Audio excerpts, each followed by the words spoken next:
La mayoría de personas empieza a pensar en la pensión cuando llega a la edad de 50 años. Pero la realidad es que la pensión no se construye cuando estamos próximos a cumplir la edad de pensión. La pensión se construye con decisiones tomadas 10, 20 e incluso 30 años atrás. Vamos a tener una conversación muy especial con Sebastián Reynoso. Vamos a hablar sobre pensiones, sobre protección financiera, sobre planificación, sobre inversiones y cómo una buena o mala decisión financiera puede afectar no solamente a nosotros, sino también a nuestra familia, inclusive también a nuestros hijos. Hoy nos acompaña Sebastián Reynoso. Bienvenido a Finanzas con Esteban, Sebastián. Muchas gracias. Sebastián tiene una amplia trayectoria en la industria de pensiones, de seguros, de inversiones. También ha trabajado en distintos países como Colombia, Argentina, Chile y otros países de Latinoamérica.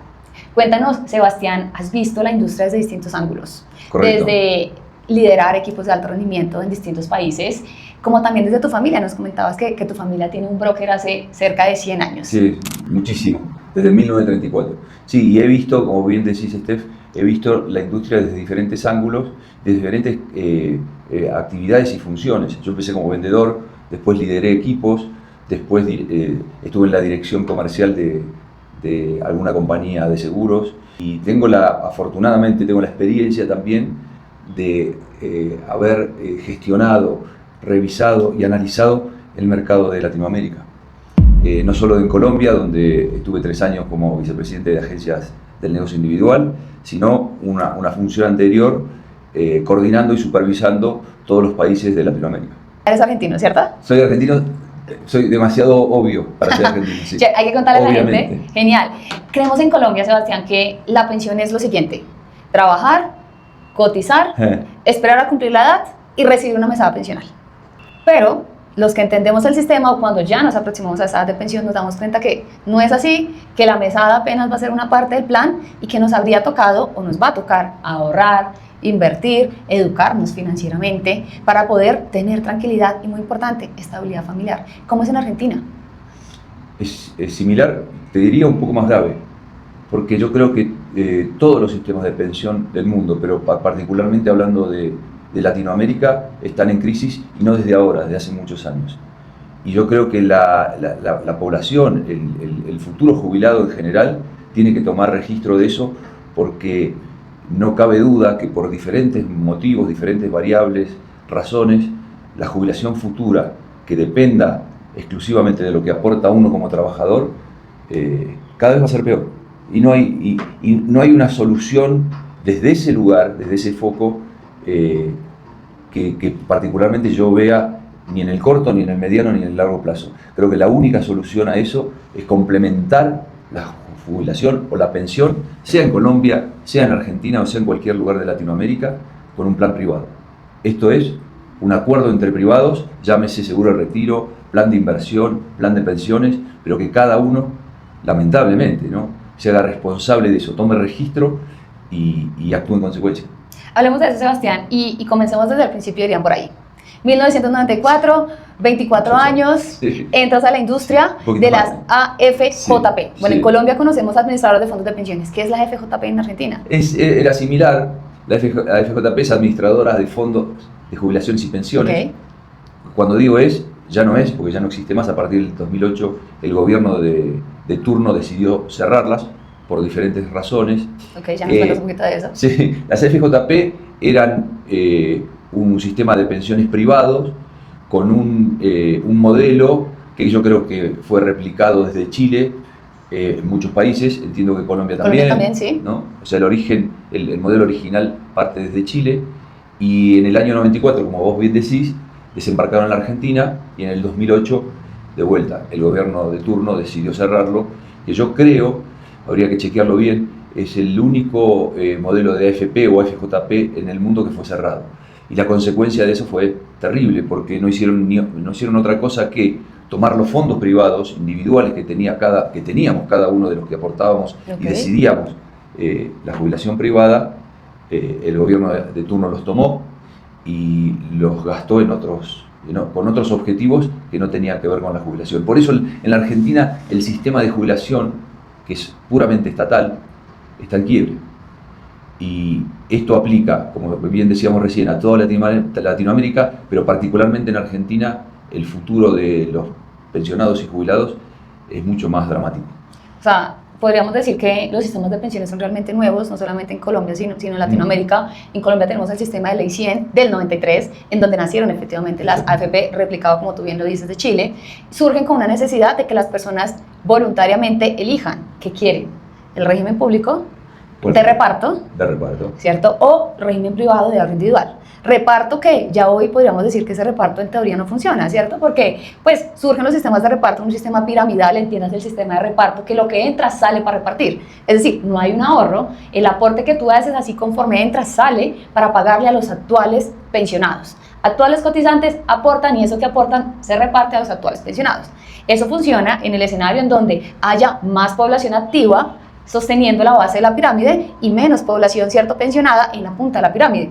Pero cuando vemos cada vez situaciones de natalidad en donde se invierte la pirámide, oiga, más pensionados arriba, abuelos, tíos, que ya mi papá cumplió ayer edad de pensión y nosotros cotizantes más poquitos, porque antes familias más grandes, mi papá viene de una familia de 6 hijos, mi papá tiene 2 hijas y yo tengo un hijo y mi hermana no tiene hijos. Entonces, vemos cada vez más reducida, ¿cierto?, esa pirámide. Entonces, ese sistema de reparto, y te digo esto, es así, me gusta entrar en este punto porque es que en Colombia en estos momentos estamos en un momento crucial de nuestra etapa pensional. Sí, lo sé. Reforma pensional aprobada, sí. Ley 2381 del 2024, en donde entraría en vigencia, ¿cierto?, el año anterior, 16 de julio del 2025, se sancionó la ley, todavía no está, digamos, en firme, no sabemos si va a aplicar o no va a aplicar, pero parte de lo que viene con esta reforma es cambiar el sistema digamos, de régimen público y privado a un sistema de pilares. Yo podría decir que de alguna manera es buena la intención que se tiene, ¿cierto? Porque hoy por hoy no hay la cobertura pensional, entiéndase cobertura pensional, que hoy de cada 4 personas que llegan a su edad de pensión, como mi papá, Sebastián, solamente 3 no se pensionan y solo 1 se pensiona. Entonces, haz de cuenta que 4 personas que trabajaron con mi papá, solamente él logró pensionarse. Y los otros 3 se quedan en la mitad. ¿Por qué?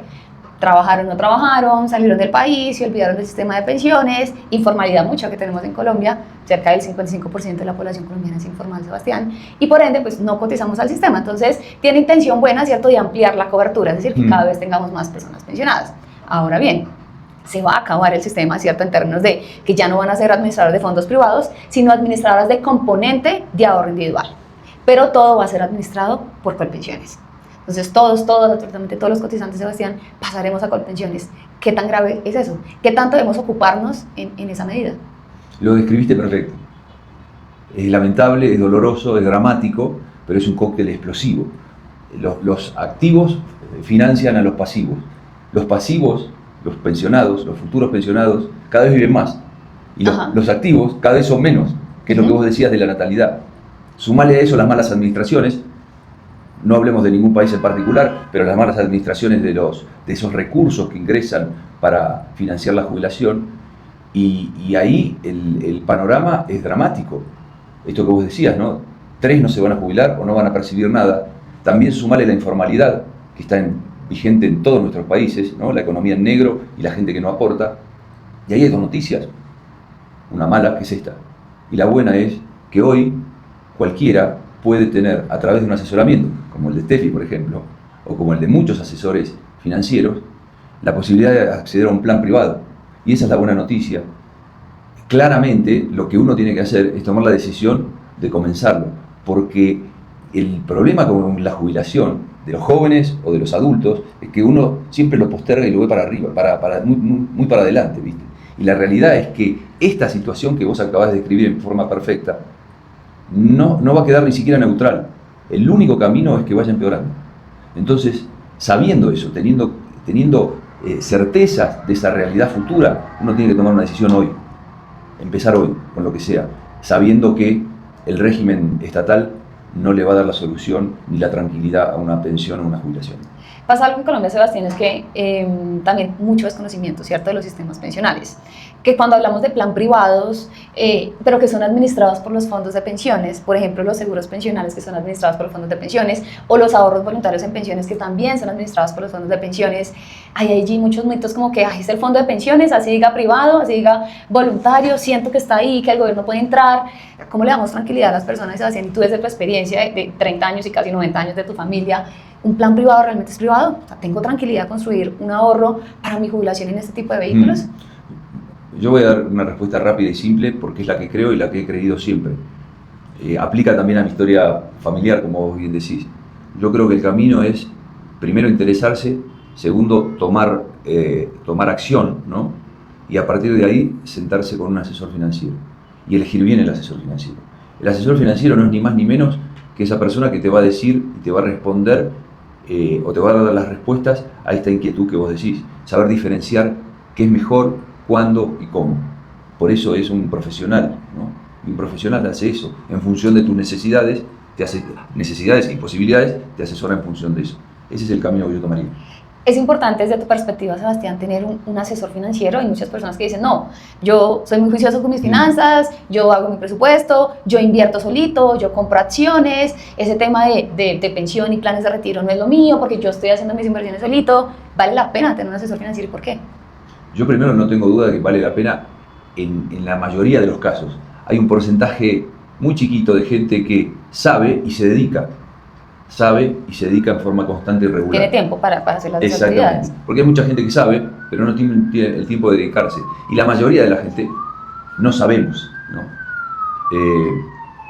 Con respecto a esa realidad, yo definitivamente iría con un asesor financiero, el más probo, el más profesional, en el cual uno tenga confianza y que demuestre haber asesorado en forma profesional a la gente.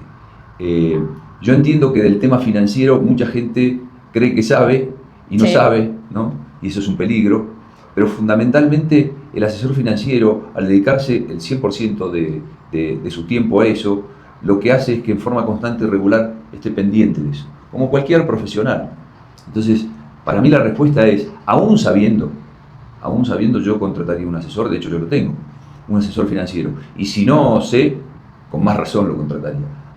Ese es el camino para mí más profesional, como te pasa o te puede pasar en cualquier ámbito de tu vida personal. Cuando vos te duele la cabeza vas a un médico, cuando vos te desarrollas un dolor vas a un médico, no estás ensayando cuánto yo sé de medicina. Y esto es lo mismo. Entonces, esa figura de asesor financiero creo que es la clave y la respuesta. Sebastián, seguros de vida, seguros de retiro, sí. Seguros de pensiones. ¿Qué es un plan de retiro? ¿Qué es un seguro de pensiones? ¿Qué beneficios tiene? El seguro de retiro tradicional quizás es un producto en general aburrido en términos de primas. Ese término me gustó. Sí. Sí. ¿Viste? Digamos todo, ¿no? Es un producto aburrido, pero súper necesario, porque es la posibilidad que tenemos o que tiene las personas en general de a través de una prima es el pago mensual, ¿no? Sí, el pago mensual regular durante diferentes meses, de al final de ese plan encontrarse con un fondo que a partir de ese fondo, y como son contratos privados, uno puede hacer lo que quiera. En general sirve mucho para un complemento de pensión, para la pensión misma, pero de vuelta es un fondo propio, uno puede hacer específicamente lo que se le ocurre con ese fondo. Y la gran ventaja que tiene el seguro de retiro es esto, la regularidad y casi obligatoriedad que tiene la persona y que se impone al contratar un seguro de retiro, porque es un producto de mediano y largo plazo. Disciplina y constancia. Exactamente. Y esa disciplina y constancia, que per se uno no la tiene, te la da el seguro de retiro. Y al final del plazo que uno se puso o con la necesidad que tenga, se va a encontrar con un fondo casi sin darse cuenta. Esa es la ventaja fundamental que tiene el seguro de retiro, más allá de la administración de ese fondo, que con cuotitas mensuales hacen un todo que lo administra la empresa, y lo administra siempre mucho mejor que uno en forma individual, porque saben y porque tienen volumen, ¿no? Y pasa, digamos, Sebastián, en Colombia, cuando decías ahorita, en Colombia en general, sí. Aburrido. Sí. Decimos, no, es un producto aburrido, eso solemos en términos, digamos, de rentabilidad, sacar la rentabilidad a todo. La TIR de este producto, a todo le queremos sacar la rentabilidad, y me hablan de un seguro de pensiones, qué cosa tan aburrida, eso no crece, eso no renta. Pero a mí la verdad me parece un producto demasiado divertido y demasiado interesante integrarlo entre un plan financiero, no solamente desde el punto de vista de, como tú lo dices, con primas o aportes pequeñitos ir construyendo un patrimonio, sino además los distintos beneficios que tengo a través de la vida del mismo plan. porque hoy la conversación con un joven de 20 años o de 25 años está en su etapa productiva más importante, ¿cierto? Está adquiriendo experiencia, está incrementando sus ingresos, llega a una edad un poco madura, 40, 45, ya es un profesional más senior, sus ingresos ya han incrementado, ya está acercándose a esa edad de pensión, ya su pensamiento es otro, es aquí soy estudiante, estoy aprendiendo, estoy construyendo patrimonio, acá estoy protegiendo el patrimonio y luego estoy pensando en pasarlo a las siguientes generaciones. Muestra eso tú, ya estás heredando, ¿cierto? Una segunda generación, entendería yo, Sí. de una empresa. Tercera. Y tu rol, tercera generación. O sea, estamos hablando que ya tu rol es cómo transfieres tú eso a tus hijos Sí. y los hijos de tus hijos. Entonces, desde el punto de vista pensional y desde el punto de vista de planificación financiera, tenemos que entender que hay distintos momentos de vida y distintos momentos del ingreso. Correctísimo. Entonces, si mi ingreso apenas lo estoy generando, listo, estoy construyendo, soy estudiante, luego soy profesional, elevo mis ingresos, protejo esa etapa productiva, porque es que no tengo garantía de que voy a llegar a los 50 o 60 años, Correcto. o que voy a llegar bien.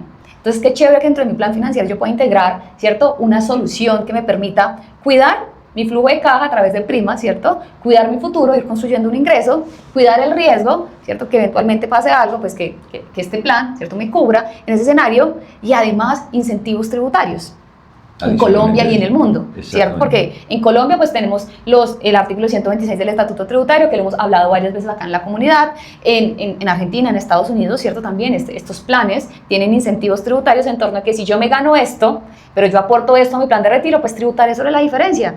Tengo una forma de también ahorrando en ese proceso de planificación, digamos, financiera que existe. ¿Cómo pasar de pensar de que es un producto aburrido a pensar, venga, este puede ser la solución que me va a permitir a mí poder alcanzar esa tranquilidad financiera que tanto quiero? ¿Cómo cambiar el chip? Que sea aburrido no quiere decir que no sea necesario. De hecho, lo es. Total. Entonces, es aburrido, pero súper necesario. Y marcaste dos puntos en los cuales yo coincido plenamente, ¿no?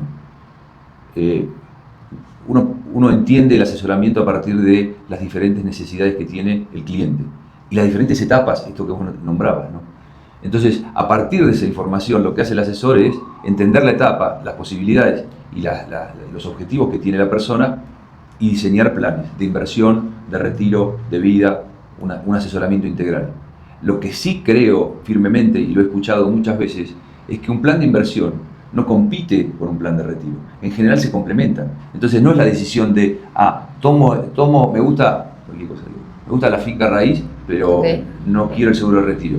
No, si del otro lado tenés un buen asesor financiero, en función de esas necesidades te va a decir, mira, este es el instrumento y le vamos a dar prioridad a este instrumento, pero lo vamos a complementar con tal instrumento de acuerdo a tu etapa de la vida, como vos bien decías. En cualquiera de esas etapas, a no ser que sea una etapa ya de una persona de edad muy avanzada, es muy probable que el seguro de retiro complemente o sea prioritario, pero que va a estar. Ya hablamos de que tenemos situación pensional, también hay bastante incertidumbre en nuestro país, ¿cierto? Por el tema político, estamos próximos acá, pues para contarte un poquito, en 3 semanas, votaciones presidenciales. ¿Es buena la incertidumbre? ¿Cómo nos cubrimos ante esa incertidumbre? ¿Cómo dentro de nuestra estrategia de inversión cubrimos también esas cosas que igualmente no controlamos? Sí, obviamente sin hablar nunca de política, porque no lo hacemos nosotros. Hay una realidad que es muy común en los países latinoamericanos, ¿no? Hablando de la experiencia, que es frente al cambio de presidente, frente a las elecciones, frente a ciertas coyunturas, lo que percibe la gente en general es cierta incertidumbre con respecto a su capital, a sus inversiones, a su futuro, y en esa incertidumbre muchas personas, y es entendible, buscan monedas más duras o compañías internacionales donde depositar ese capital o ese ahorro que tienen. Y es lamentable porque eso habla de vuelta, la incertidumbre financiera, la estabilidad, la seguridad que uno necesitaría tener y que debería tener en cada uno de nuestros países no se da o no se percibe. Y frente a eso hay una solución que es moneda dura, compañías internacionales, y eso es una realidad. Y lo hemos visto, digamos, en cómo se fortalece o no el dólar. O sea, sale una noticia en Estados Unidos, volatilidad del dólar, moneda más devaluada, peso colombiano. Entonces, si estamos, ¿cierto?, teniendo una estrategia que contemple solamente lo que pasa internamente dentro de Colombia, pues creo que estamos dejando una patica de la mesa, un poquito ahí como que nos puede afectar, ¿cierto?, digamos, ese plan financiero. Y Sebastián, qué chévere, digamos tú que pues yo, o sea, realmente la experiencia que yo tengo y que he venido aprendiendo, ¿cierto? A través de los clientes que atendemos, desde mi experiencia personal, pero como que solamente conocemos lo de nuestra familia y lo de nosotros y ya. Pero tú que has vivido de una empresa familiar de casi 90 años y me hablabas de 3 generaciones, ¿qué has visto tú en cómo una buena decisión financiera afecta a una familia o una mala decisión financiera también afecta a una familia? Cuéntanos sin decir nombres, un caso que de pronto haya marcado en tu casa, tu empresa, que tú digas, venga, me permite con esto decirle a las personas, venga, no caigamos en esto, tengamos en cuenta esto. Sí, lamentablemente hay muchos casos de los positivos y de los no tan positivos. Los no positivos generalmente uno no los registra porque es un no cliente, una persona que por alguna razón decidió o no comprar un seguro de vida o no comprar un seguro de retiro y uno generalmente pierde el registro sobre eso. También vale decir, hay una responsabilidad, o esto es lo que creo yo, del asesor, ¿no? De evidentemente no haber hecho la docencia suficiente como para que esa persona contrate algo tan imprescindible como un seguro de vida, por ejemplo, o tan necesario como un seguro de retiro, y después está el plan de inversión, claramente. Pero ejemplos dolorosos, pero 100% reales, y que a uno lo único que hace es ratificar la función social que tiene, por ejemplo, el seguro de vida. En el año 90, hace muchísimo, en el año 97 yo trabajaba en una compañía americana, en MetLife, era gerente de una agencia. Y surge el momento de la verdad, ¿no? Un asesor mío tenía un cliente que falleció y había que pagarle el siniestro, ¿no? O sea, estaba el cheque en ese momento en dólares porque la economía lo permitía en la Argentina, y había que entregarle el cheque a la viuda. Ese era un procedimiento habitual, como buena compañía de seguro de vida, pero decidí entregárselo yo. Yo recuerdo que esta viuda, porque era la viuda, vivía en un lugar que se llama Pinamar, a 400 kilómetros de donde yo trabajaba. O sea, ¿te desplazaste hasta allá? Claramente, porque era el primer siniestro que estaba recorriendo yo desde que había comenzado, ¿no? Este era el 96, yo empecé en el 95. Coordino con la señora un lugar, me acuerdo, era un restaurante, coordinamos el restaurante para llevarle el cheque de, no me acuerdo en ese momento, creo que eran $60.000. Pero una cifra importante, si lo traemos a hoy, sí, con inflación en ese momento era... Obviamente. Por supuesto, yo no conocía ni al cliente ni a la señora, había tomado la decisión para recorrer ese punto tan crítico, tan crucial de nuestra carrera. Y cuando me encuentro con la señora, me empieza a contar su estructura familiar, ¿no? Obviamente todavía estaba conmocionada por la pérdida, en lo emocional. Y en lo financiero, o sea, tenía un problema ya emocional, que es lo que pasa y que para eso no tenemos solución. Y en lo financiero me comentaba que ella tenía 5 hijos con este médico, era un médico, que claramente se había enterado que tenía un seguro de vida hacía poco tiempo, porque se lo habíamos comunicado nosotros, y que su situación financiera en ese momento, por diferentes razones, era totalmente crítica.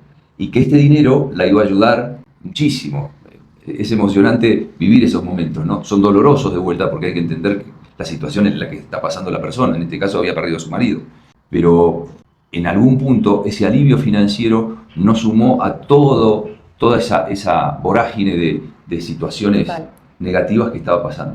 Súper agradecida a la señora, y bueno, yo volví conmocionado y fundamentalmente desde lo profesional volví convencido en el año 96 de que este era el camino, este era el producto, independientemente de la compañía, este era el producto más noble que tenemos en el mercado, no tengo dudas de eso, y cumple una función social fundamental, ¿no? También lo hace el seguro de retiro y también lo hacen los planes de inversión, pero el seguro de vida cumple definitivamente esa función, y en esos momentos de verdad no se da cuenta. Digamos, cuando llega ese momento, ¿cierto? Donde tú le dices de la verdad.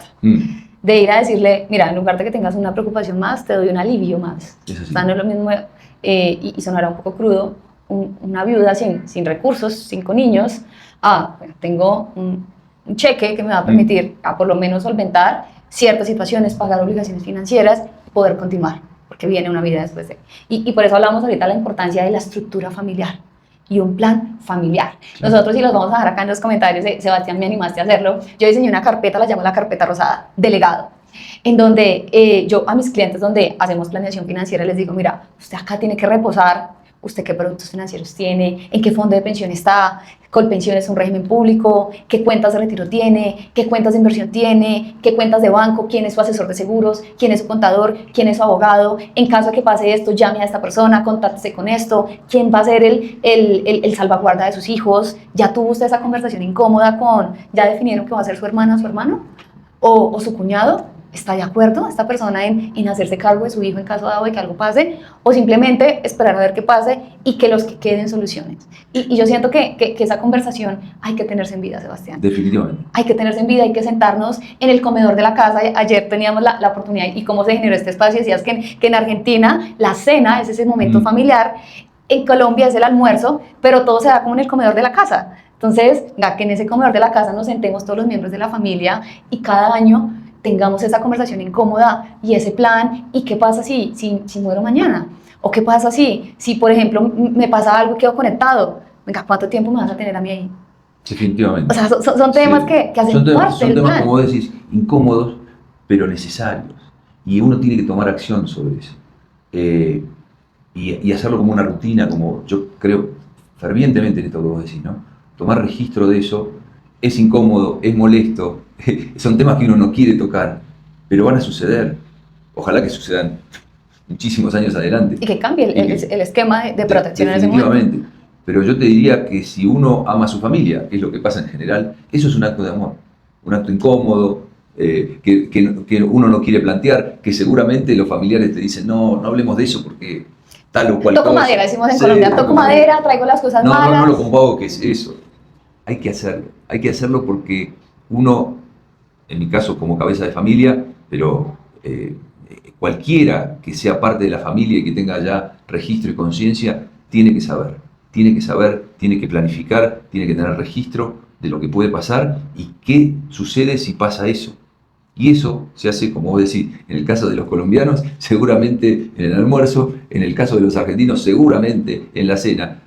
Dependerá de la dinámica de cada familia, pero es un espacio que hay que tener, yo te diría, porque eso habla del compromiso y el amor que tiene uno frente a su familia. Total, y mira que este tema de planeación financiera integral a mí me encanta porque, digamos, con nuestra comunidad abordamos temas como estos de seguros, abordamos temas de pensión, como lo hablamos ahorita, temas de inversión, de flujo de caja, de presupuesto. Entonces nos damos cuenta que crear un plan financiero no es solamente buscar la mejor rentabilidad, la mejor inversión, casi que está en la punta de la pirámide, lo último que tengo que hacer. Pero lo primero que tengo que hacer es estructurar muy bien mi plan, saber cómo son mis números, si estoy en rojo, bueno, ¿qué hago para optimizar? Pago deudas, endoso los seguros, bajo mi nivel de gasto, elevo mis ingresos, porque yo puedo, educación financiera básica, gasta menos de lo que gana, invierte la diferencia y multiplica tus fuentes de ingreso. Porque los gastos los puedo llevar a cero, pero mis ingresos son exponenciales. Y parte de la educación financiera, Sebastián, es no depender de una sola fuente de ingreso, no depender del salario, nuevamente en el retiro, no depender de la pensión en esa época, y yo la llamo vacaciones eternas, de lo que me va a pagar la mesada pensional. ¿Por qué? Crisis pensionales, como tú la dices, que la vivió Argentina hace 18 años y nosotros apenas, ni siquiera la vamos a vivir ahorita, Sebastián. Ahorita aprueban reforma, pero el impacto va a ser cuando nosotros nos pensionemos, es decir, en el 2052, que es mi edad de pensión. Pero no, ya nosotros tenemos, y las personas que acá nos ven y las personas que nos van a ver, porque esperamos que compartan este video con amigos y conocidos, porque si nos educamos financieramente, cambiamos nuestra vida y nuestro entorno, porque empezamos a contagiar, ¿cierto?, a esas personas que están alrededor nuestro, porque somos realmente el resultado de las personas, de las 5 personas que tenemos a nuestro alrededor, y aprendemos y nos educamos y transformamos nuestro país. Sebastián, de verdad, muchas gracias por permitirme tener este espacio, me encantó esta conversación, de verdad nos dejas varias reflexiones, como que la pensión no se construye cuando llega ese momento, se construye hoy, con decisiones tomadas hoy, que los seguros no lo dejamos para después, es una decisión que se toma en el presente, y que el patrimonio no se construye, no se protege cuando tengo altos ingresos, sino hoy, que estoy ya cuando genero ingresos, ese es mi activo más valioso. Tengo que cuidar, ¿cierto?, esa capacidad de generación de ingresos, porque ese ingreso es el que me va a permitir construir el patrimonio. Si no vengo de una familia heredera, yo no vengo de una familia heredera, por ejemplo, pero de mí, yo declaro, va a venir una familia millonaria y mi hijo será una persona que va a heredar y va a suceder, ¿cierto?, esa riqueza a través de los tiempos. Dudas, inquietudes, los leemos, de verdad, compartan esta información con amigos y conocidos para que de verdad construyamos patrimonio y protejamos el que ya tenemos. Muchas gracias. Muchas gracias, Sebastián. A vos. Chao, chao.